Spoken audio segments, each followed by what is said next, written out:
Yeah. All right.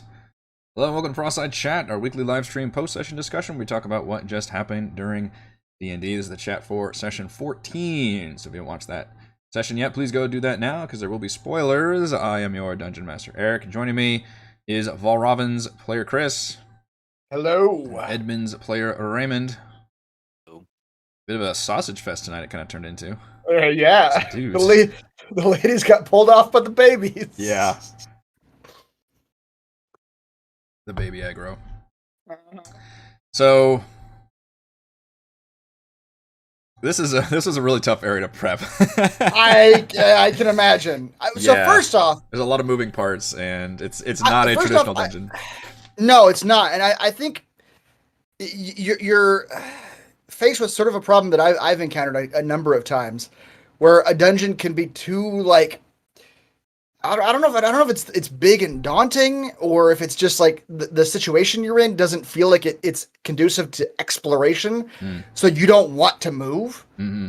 But there were a lot of situations where I felt like you wanted us to be like moving our tokens around, and we were all just like, no, just take us to the place where the people are. That's fine. I mean, my concern is I'm okay doing that, but I also, because I can be that DM where I plan stories, I plan scenes, I plan events.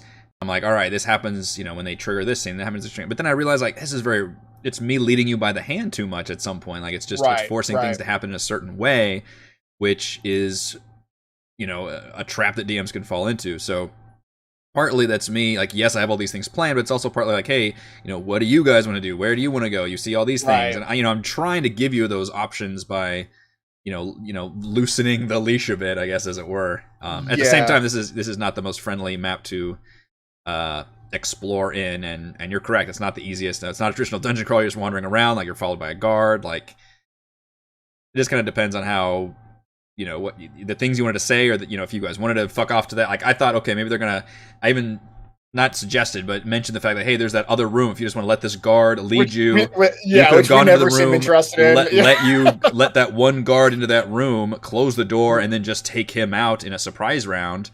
You could have probably done that. Mm-hmm. So, though, just I wanted to give you those kind of options and suggest that kind of stuff for you.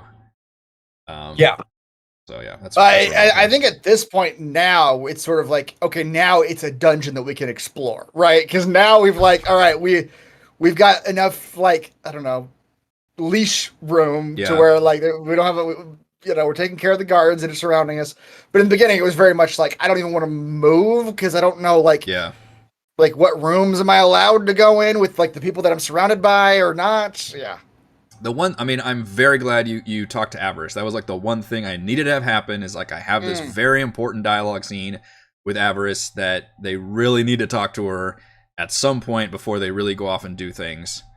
So I was, like, prepared with a fucking, like, I'm going to have her message you if you don't decide to go talk to her next. Like, she's going to be like, come fucking talk to me. Like, Yeah. That was, like, the one thing that had otherwise it was pretty free reign to do, whatever. And again, if you wanted to follow the leash closer, you would have done exactly what she said. You would have gone to that tower, gone to the trapdoor, done all that kind of stuff.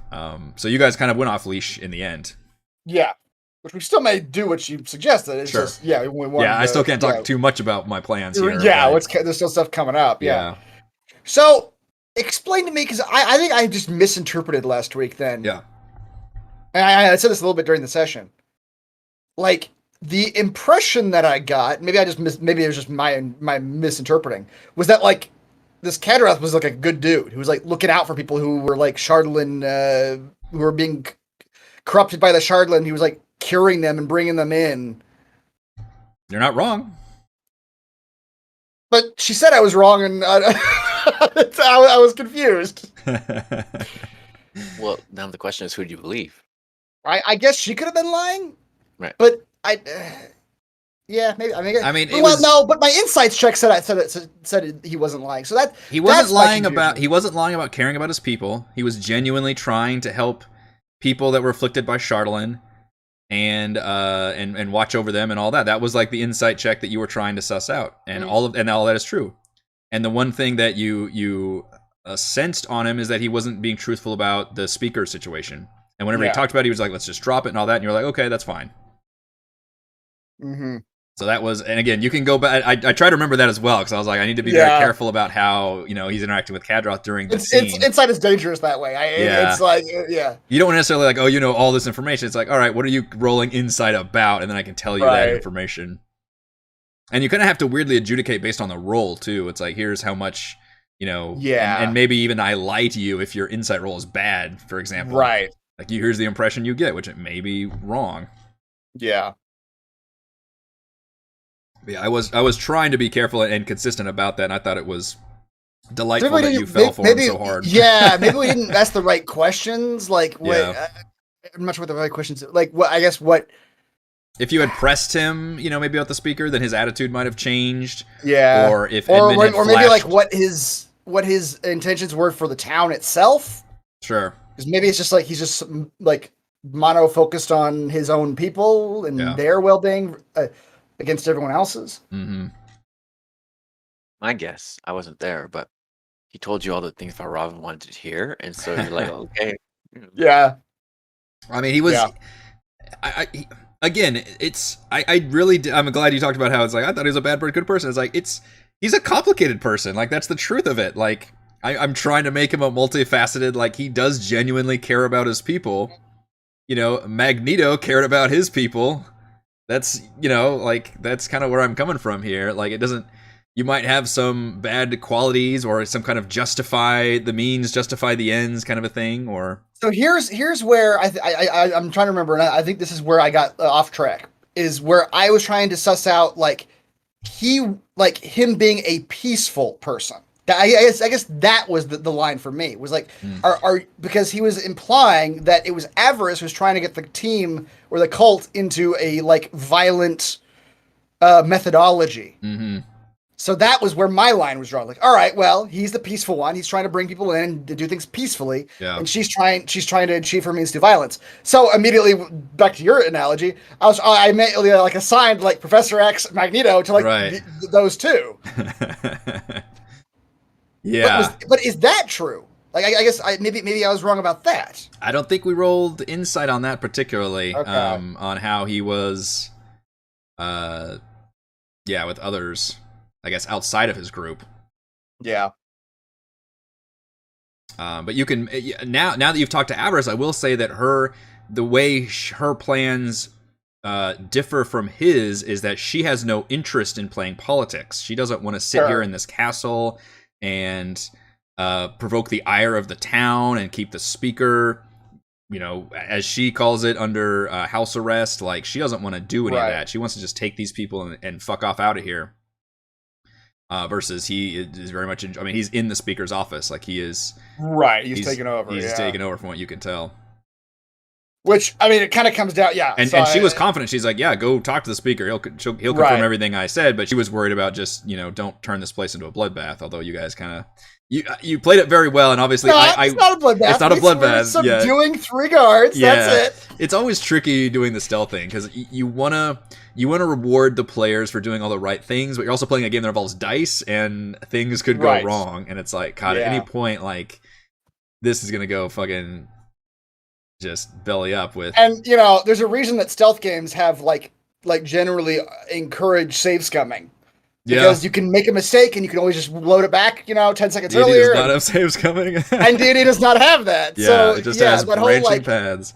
Yep. So stealth is a very tricky thing in this system because it only takes one mistake. You only have to fuck up once before it's all over. Thank you, Jeff. I appreciate that. And yes, Jason, I did make a lot of changes. This was, as I mentioned in the crafting streams, more so than any other of the quests you guys have done in Chapter 1. We're still in Chapter 1 of this campaign.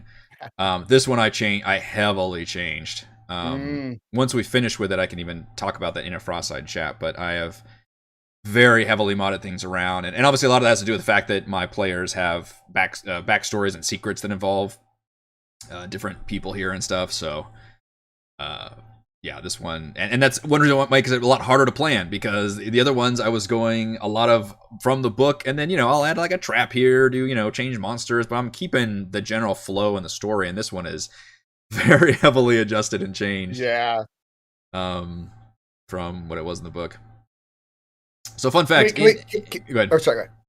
I was gonna say, can we step back? Or no, you do yours first, because I was gonna step backwards. I was gonna say that for the bed chamber that Edmund broke into, I literally rolled the Dungeon Master's Guide has a bunch of tables for rolling treasure hoards, because I thought, okay, this is and you might have realized, like, Kadroth obviously has all this material. He's basically got all the treasure of this group, like, in his bedchamber. And so I rolled on the treasure hoard table, and I rolled pretty well, which gave a lot of gems, and it said, like, roll this many times on this magic item table. And I rolled on that magic item table, and I got several magic items, including the potions and including that dust. Nice. Yeah. That was one of those rooms that felt like it was totally optional, but like he found a lot of important stuff in there. Yeah, I added the it is locked, but I added the rune trap, and it was the Tasha's Hideous Laughter. So what happens is, if you had failed that save, you would have doubled over and just started laughing hysterically, which was like their alarm system. Like, somebody breaks in laughing, that would have, like, alerted, and you guys probably would have had to come up with something, you know, to... It would have been an instant, like, you know, hostile thing, but you guys would have had to deal with that.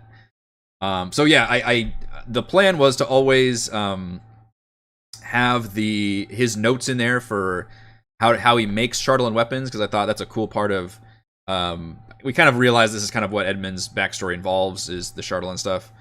Yeah. And I thought, okay, him being an artificer is going to be a cool thing I can do for his character, is now he can be able to craft magic items using these notes. So I made all that shit there. But then in addition, I made all that treasure, and one of the treasure, it was the potions, and there was that dust of sneezing and choking. And it's so funny that fucking random-ass piece of treasure that I rolled to put in that room ended up being a critical component of, like, half of the stream. It's like a perfect stealth item right there. That's just great. Which, okay, can we step back a minute and talk for a moment about Edmund's own confession? Yes, we can. Did you write that, Raymond? Was that a written? That had to have been written down. You wrote that shit down. Yeah. Yeah, Eric. It's very good. Eric messaged me earlier today as a reminder of certain facts, and so since then I've been thinking, like, all right, let me, because I remember the session ended with you confessing, you know, she's watching, and then he reminded me of my backstory and secret and everything like that. So I did compose it beforehand. Yeah, I had thoughts in my head, like, what I wanted to say and reveal. So yeah, I wrote it down, and I was reading my script, but yeah. It was cool. Yeah, that was good. That was good. Thank you. Yeah, so this whole, that's what makes it tricky, is because this whole area involves kind of both of y'all's backstories and a lot of important stuff in there. So I was like, all right, at the very least, like, you know, it also gave a lot of context to what like us going to talk to Avarice, like like introducing even the idea of the Arcane Brotherhood at that point before we even got to her was sort of like, all right, well, now we're dealing with, like, this whole other thing with her. She's not just somebody. Yeah. She's a representative. And now all of y'all are sucked in. That's right. Except for Frey. Who wasn't listening. Which is fun, because I love the situation of, this feels like such a, you know, obviously I use video game RPGs as an inspiration, but this is such a thing where you go into this place and, you know, it's not hostile to you originally. And then one person says, you need to take this person out. And the other person says, you need to take this person out. And then you literally have a branching path. Like, you just have to, you could choose, like, side with one person or side with the other person. And who do you want to, like, help out? And that just changes the story along. And because it's D&D, you can't quick save and choose both options and see what ends up happening. But and I wonder at our choices, because, like, we went in there, like, thinking that we were going to be relatively antagonistic towards her. Yeah. Right? And she just kind of just dressed you down. This was great role playing on this part, on your part. Thank you. But she just sort of, like, deflated all of our energy. She just sort of, like, we went in there ready to, like, okay, we're gonna play her. We're gonna, like, see what she says about see what she knows, see what she's hostile towards us, and she just immediately just took all the energy out of our disappointed mom energy that she's got. Like, you fool. Yeah, that was, I obviously wrote all that. I write down most of my dialogue notes, and that was definitely what I was going for there. Yeah. And it worked, because we were all just immediately like, all right, I guess we aren't going to fight you. You seem very confident, so Yes, she does. Yes, Chris is DM Storm King's Thunder and War for the Lost Plane. I would definitely recommend watching Storm Kings. Everybody seems to love that campaign, and Chris did amazing things with it. In fact, all my favorite parts were things I think that he added. I would say, in terms of curiosity about people changing stuff, that was a big. Heavily Storm King's Thunder is a very changeable one. Chris is the only one to have run a full homebrew campaign with War for the Lost Plane. So between the two of us, he is far more creative about adding homebrew content. Me, I just slightly tweak things a little bit. Yeah, and it was tier 3 and 4, which holy crap, that's I don't know if I'd ever actually want to play in tier 4 again because it's just madness. It's a little madness. Yeah, it's a little crazy. Yeah. Yes, great role playing to Raymond. Yeah, so I texted Raymond earlier, kind of similar to what I did with Chris last week, and just said like, hey, here's some more information to kind of and really as a reminder because we all have lives and weeks have gone by since I've done a lot of these discussions, so it's just handy to be like, hey, remember this thing I told you like a month ago that's relevant in this coming up section, and I think that's helpful. I definitely think it's very helpful because I mean even with your own character, there's a little bit of like the TV show recap effect. Yeah, it's like, exactly. Like what's actually critical coming up? That's basically what it is, except I can't because it's your secret, so I can't do it in the recap. I have to do it like privately with the person. Yeah. Yeah, it was a good flex. And Raymond had the really the play of the game, Overwatch style, which was the opening move, which hilariously, you did a very Raymond thing and not just tell anybody what you were doing and just fucking went for it. But it ended up being so effective. Yeah, I don't know. Incredibly. You guys would have failed this fucking fight so many times had they like both made the save. Like, how many rounds did that fight last? Like 6, 7. They failed those. Yeah, because we didn't have Celeste with us. We didn't have. So go ahead. And they failed those con saves over and over and over again. Had they ever like woken up, it would have immediately like just alerted the guards. It would have just fuck all. Like I didn't even know how I adjudicate that at that point. I was not. I will say I was not prepared for you guys to bring down the Hornet's Nest. I thought you guys would at least either be more clever about taking people around corners and doing them, or just following the steps of going, okay, we'll go check out this other thing and do that. I think we got pretty confident in our ability to like 3 guards. We can handle 3 guards. Yeah. Like we can take them out. Right? Well, then I got nervous and I was like, God, one of the changes I made is I upped the level of this place. Because annoyingly, like all of chapter 1 is like, it's level 1 to 4. Well, okay, but that means they're all not really scaled for particular levels. So I added the Thug stat block, which is now you've seen it pretty well, but it's a CR2. They don't have a lot of AC. They do have multi-attack, and they have a pretty good chunk of hit points. They have like average of like 30-something hit points, which I do roll hit points for my guys. Which is why I was... But I was initially thinking like, oh, sleep. Yeah, and I was like, oh god, these guys are actually... Yeah, and I realized that when you cast sleep, I was like, God, these guys are actually a lot stronger than what should be here in the keep. Like, they basically have like it's like the equivalent of like a bandit stat block here, so I was kind of worried about that for a hot minute. Yeah. Like, shit, can they... And you guys were down a player with Celeste being... we did the gem thing. I do want to mention that this is the first time I think we've actually done the gem thing. Yeah. It worked, but I still don't think it's a good idea. Because it just made combat last a third longer than it would have gone in this scenario. Like, literally, like, we would have been done about 15 minutes sooner had Celeste been there. Because she would have been able to just do damage. What we realized... Had one of you been controlling her? Yeah. What we realized is having one of our damage dealers down is that we only have 3 damage dealers. It is funny when you and Edmund like realized that like this session, we're like, oh shit, we're just like, the two of us are just we're just like the crowd controllers and we're not doing any DPS. At one point, Thimbleweed missed his bow attack. Like, oh, you guys lost a ton of DPS this round. Yeah, because he just missed his shot. So if we have 3, and I mean, if you just in general, those are probably the 3 that are most likely to not be there. If we're missing one of those, one of our 3 damage dealers, here's the argument that I remember combat lasts. We made during that session 0 is that we were saying like, oh, well, maybe we'll play it differently if we're down a person. Well, it turns out you guys didn't. You just went balls to the wall and just started a combat fight, even though you were down a person. That's very true. Like it's kind of on you. I was like, I didn't spring this fight on you. I had guards posted, and you guys started it. I don't want us to think differently depending on who's here, right? Like I don't want us to like be like, oh, we're missing a player, so we need to like we have to think more tactically. we like treat the situation differently than we would. I will say that what went on in my head during that was different from what you played out. Like, so I thought that first guard had walked off already. I didn't realize he was still there. So you thought we were just pure silence? Yeah, I thought it was just those two guys. I thought you said he like went off to leave us alone or something. He was not gonna leave you guys alone, but he started like walking off to usher you guys back, and then one of you guys said, "Well, wait a minute, we need to take him." I think somebody mentioned that, like, well, we need to act right now while he's nearby. I think is what I heard, and so I kept his token there. I was like, okay, let me see what they're gonna do. I missed that, so I thought he was gone. Okay. And then secondly, I thought if we got them coughing and sneezing, like sure, that was a roll, but I thought if we got them coughing and sneezing, then we'd be done and we could just walk Oh, past you wouldn't be them, in combat? Oh. Yeah. that. It's a hostile action though. Like you have to trigger combat at that point. Like, and you guys weren't necessarily trying to be stealthy about it. I mean, it's a flashy, like magical thing that happened.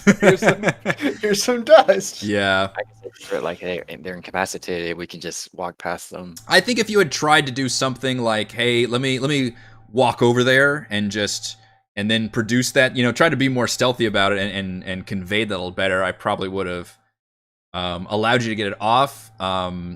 And then if you were right, the way you did it would have been right? very careful. Well, Raymond's saying to do it without combat. It's saying like it would have like which the way to do that in my point of view would have been if you had said, okay, I'm gonna walk over to these guards, and maybe the other guard says something, and then all of a sudden produce this, hey, you guys want to see this fucking, whatever you do, and it does the thing, and they get incapacitated, and if you said, okay, while they're down, I'm gonna slip in this door real quick. Then I think I would have allowed that, but the problem is still, I'm like, okay, do I just run a timer? Like, how do I work this without combat? Like, it does get really tricky. And I'm thinking again, like, okay, what would a video game do if you had produced this effect? Like, well, that would immediately make everybody hostile, but that would be like the surprise round, and you had done this effect. So that's how I ended up adjudicating it. But it's a tricky stealth is a tricky situation in D&D. It's a very tricky situation, yeah, and it requires a little bit of leniency from the DM. Yeah, always, I think, because you could always argue like, well, you hit them with your axe and that clanged off their armor, and now the people downstairs can hear stuff happening. You could always say that, but the sound of at one point I was like, oh yeah, there's a guard downstairs. Well, he'd be hearing this fucking battle, but like, well, fine, we're not gonna let him be alerted, like, because I want to see how this plays out. If they play it smart, then I'm gonna give it to him. Because people like suffocating would probably make they're clattering around, they're like they would probably make noise to that guy downstairs, but at that point we're kind of playing fast and loose with it, and that's me being lenient too. Is honestly, like, storytelling wise, I think that's totally fine. Like if you think about like a movie where like anything that's not in frame is not it's not in reality to an extent. Like I'm always. Honestly, I'm always on the player side. Like that's that's my DM style to a certain point. Like and you guys did your best. And I love the fact that at the end you were like, all right, now I'm going to get the persuasion to try to get this guy to stand down. Which my thinking was like, okay, I like this concept, and it would probably work because you've got you killed the guy right behind him. And I did mention the fact that Avarice says the people are torn, like and maybe this can be like one of her people, or something could be some allegiances there. So I'll be honest with you, Eric. It was a combination of desperation, and I know you, and I knew what time it was, and I knew you'd let it go. Yeah. Well, I was like, it's 10:05. But no, he's gonna let this work. But no, the other thing I was gonna do is end it where like, God, we're under attack, and then I'll end it at the cliffhanger. Is the other thing I would do. You could have done that. Yeah. I was absolutely gonna do that, but then you mentioned he was affected by the madness. So I was like, all right, all these factors, and the fact that you really fucking sold it for me when you like strode up there right next to him and like put your arm out and then took all those hits, and I'm like, that's good. If I bought the silence with whatever 14 hit points I took, fine. Yeah, that was the fun thing, is I played around with something that you've done in your campaigns. Is what I took the stat block and gave them essentially magic items. They have those Chardalyn maces. Yeah. So they've got like +1 weapons with that extra like poison feature. Right. Which didn't end up amounting to much, because I think they only got it off at the very end, which didn't end up happening. But I mean, it made us make some con rolls, and for sure, it was always a threat. Yeah, which is kind of fun. So you can do future encounters, but I think the weapons actually hurt them more by blinding them. True. It didn't blind them twice. Well, that was the arrows that Thimbleweed used. Oh, that's right. That was the maces were the madness where he attacked. Correct. If you miss with your attack and you fail a charisma save, then you afflicted with a short-term madness for 1 round. Yeah, that's right. You're right. Yeah, so that was a last-minute touch where I was like, okay, I'm gonna put one more magic item in here. Besides like the potions are fun and stuff, but it's not real sexy. The crafting thing I think was gonna be really fun for Raymond. I don't know if you got a chance to look at that stuff, but I really tried to come up with a whole like crafting system for you to be able to make magic items and stuff over time. Like it would literally take like short rests and long rests and stuff. And I was like, I want to put something in here that they can use. And so I was like, all right, well, like +1 ammunition is pretty good, and that's Thimbleweed doesn't have a whole lot of magic items to play with. And so I came up with the Chardalyn arrows. And by the way, chat, nobody noticed this, but the one thing I do is I just steal from what's already available. And those Chardalyn arrows are from the Fighter's Arcane Archer subclass. It's the Shadow Arrow. Really? It's the exact same thing as the Shadow Arrow. Which is the 2d6 psychic damage, and then they have to make a save against blinded. The only difference is, of course, because it's a Chardalyn item, if you miss with it, then you have to make the charisma save or suffer the short-term madness for a round. But it's literally the Shadow Arrow from the Arcane Archer Fighter subclass. Nice. Did you pick for the arrows to be in there, or was that random? I did that. Okay. Yeah, that was because obviously that's an item that I made up. I guess +1 ammunition is on the table. Well, I will admit, what I rolled was a different magic item that I thought wasn't as interesting. So I was like, all right, let me replace this with something more interesting and something that would make sense to be in there. So I thought, okay, what if it'd be fun if one of these Chardalyn things were already like just waiting there to be used. And I thought the arrows would be kind of, and I kind of had fun with it. I was like, well, let's roll to see how many arrows you actually get. So, yep, I've had that exact same situation where I honestly, the rollable tables, I rarely ever actually use them. I roll and be like, yeah, I actually like the other one better. I actually like this one better here. I do that a lot too. I legit rolled the Potion of Greater Healing. The Potion of Resistance was a different potion. It was one of the strength potions, like Hill Giant Strength. I was like, that's probably good. Frey would probably use that, but she's almost got that much strength anyway. So I was like, let's do the Potion of Resistance. And then it was the dust. So the dust was not the dust of choking and sneezing. It was the dust of dryness, which I read it and I was like, this is fucking stupid. Like you basically sprinkle it on a piece of water and it turns the water into a cube. I was like, this is the stupidest fucking like very niche exploration thing. And so I looked and there's other kinds of dust and I was like, oh, the dust of sneaking. That's dust of sneezing and choking. That seems pretty cool. You can incapacitate people around you. I had no idea you would fucking. Well, I mean, obviously, I was like, this would be a good idea to take out, guards and things. I didn't know you tried to do it like right then and there, like take out the guys in the hallway. Yeah. I do think that's a good point. Is that like you gave a bunch of magic items right before we had an encounter, and you used them. We used them all. As a DM is delightful because when you give, especially when you give finite magic items. As a player, you want to hoard that shit, right? It's natural. Right. You want to save that shit. But as a DM, you want your players to use it because it's like, if you're not going to use it, I'm not going to give it to you. And the fact that you used all these items makes me very pleased, for sure. Yep. And yes. The thing you texted me was to get more information from Kardoff, either talking to him or I didn't take everything because I didn't want Kardoff to be too suspicious. That's yeah. I left, I took some of the good stuff, but I left some other things there because I was thinking afterwards, like, man, all that potion. And I didn't realize you didn't take. I forgot you said you only took certain things. You're right. Yeah. Which one did you say you took? I don't even remember. I took the Chardalyn. I took 4 things. The Chardalyn's, the papers, the arrows, and the dust. Okay. Interesting. So I gave you all that treasure, and you actually played it like you were scrambling to grab stuff. I like that, and trying to make it so like it wasn't all stolen. Yeah, the cat distraction as well. The cat. I was so worried. I was like, Raymond, please don't make me put like a content warning on this fucking thing. You asked me about the fireplace and then the cat, so my mind is just going, what the fuck are you about to do? I'm so worried.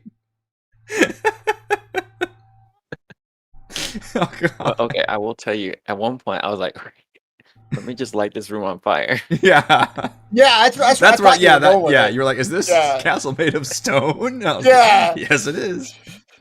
Secondly, location of the fireplace next to the desk. I was trying to see if I could make it look like the cat like trailed something and accidentally caught it on fire. Yeah.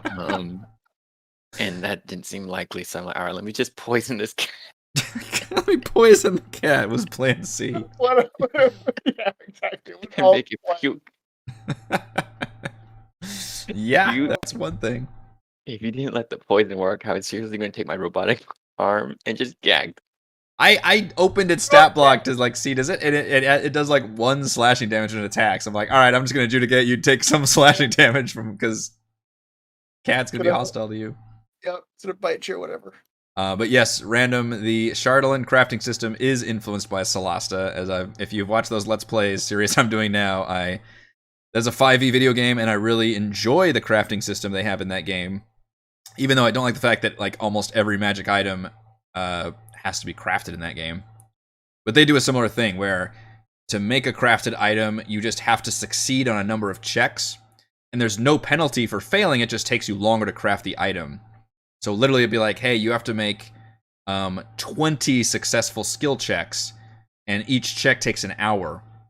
So you'll be adventuring and like you're traveling, and you're like, well, 2 long rests and then a battle and a short rest later, and then it just does all these checks automatically in the background. You don't even have to be doing anything. It's just literally you click the start crafting button, and then as the game hours go by in the game world, it'll make those checks automatically. So I thought that was actually a really easy system that was not punitive. Like you don't lose resources, you don't lose any of that. It's just if you fail, it just takes you longer to craft the item. So that's kind of where I was going for with that. And then I added some kind of monetary cost. And then I think I tried to just very from the hip balance, like, okay, this one costs this much Chardolin and this many items. And I do plan on sharing those items with you, Ray, so you can actually see them like a video game, where you can see like, okay, what items can I craft and what do they actually do?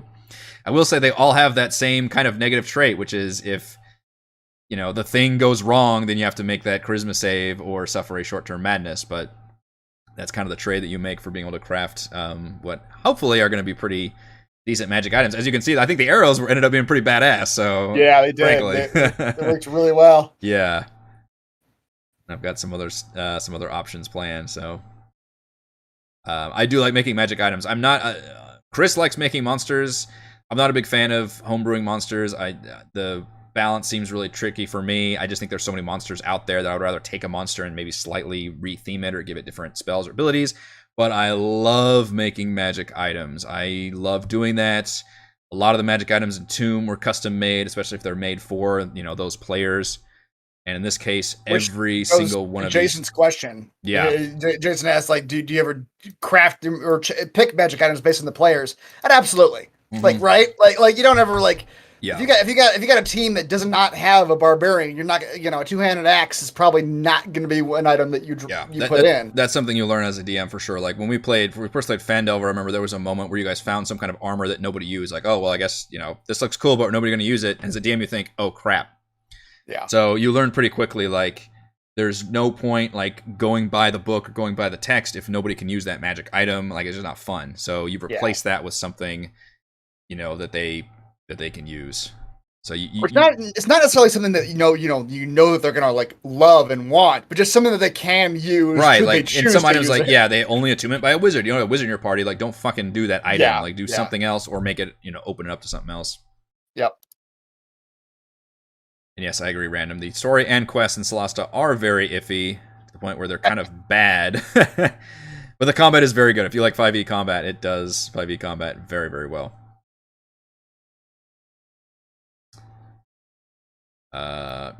Is that what else about this? God, this session, I planned so much of this area, and you guys have seen so little of it. It's funny how long. Well, now we're in an awkward spot where we're gonna like you said, it's like a Hitman level at this point. We're gonna be trying to stealth around, but I don't know. We'll see how that goes. We'll see how far we can get without triggering anybody alarms. Yeah, again, like how long we can go before people notice that like the guards in front of the speaker's place aren't there. I don't know how it's gonna work. I'm same thing. I'm kind of picturing a stealth video game now, like a Deus Ex or Dishonored or something, where it's like you guys are kind of on the clock, in terms of what's happened and what's going on. And what that amounts to is it's probably going to affect your ability to rest. Like, obviously, right. I don't usually let you guys long rest in a dungeon anyway, but even short resting now would be pretty dangerous because you don't know like how often guards check in or if people will just walk by, even if you try to hide these bodies or what's going on. Like, that kind of might. Yeah. I also though I don't think that would even occur to us right now, like that, because it's like we're stealthing, we're trying to like stay out of sight, right? And it's an active area. It is an active area. Yes. I don't think it would even occur to anyone to be like, "Hey, can we sit around for an hour?" Yeah, exactly.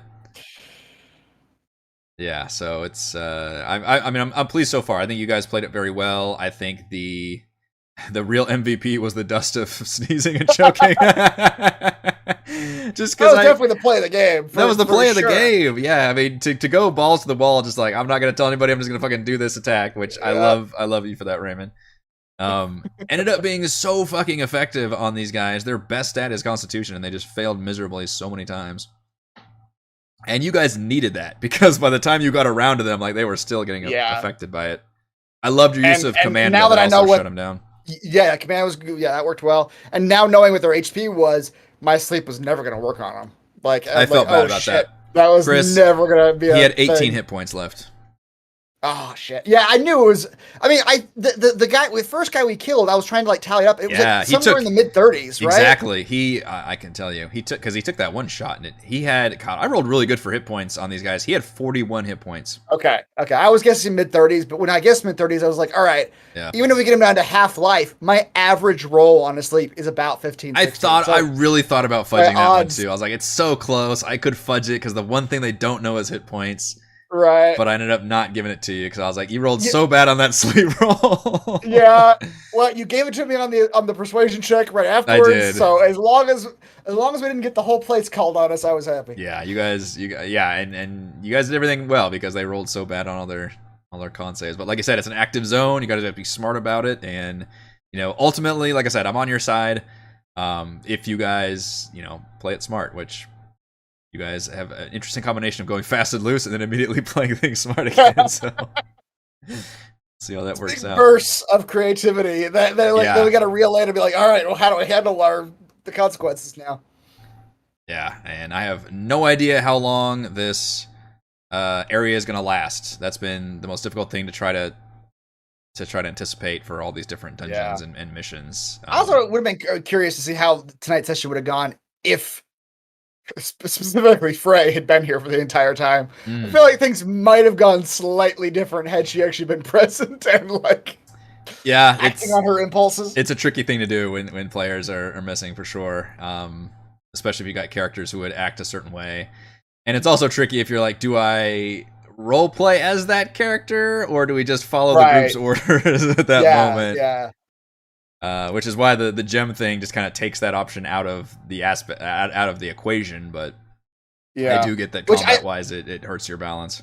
Yeah, I think generally, I mean, this is just my opinion, but I think generally letting one other player control the character would be like, okay, if you want to roleplay them, you get to make that decision. Mm-hmm. Versus like the group being like, I think she should blank. You know what I mean? Like making a vote of it or talking about it because that takes a while. Yeah, and normally I would have given Frey to somebody else, but I just was not sure of the situation if she was going to come back at some point or what was. Yeah, for sure. Yeah, and it turns out I should have just given her to somebody, but I didn't know at the time what the situation was. So yeah, we had her as a bot.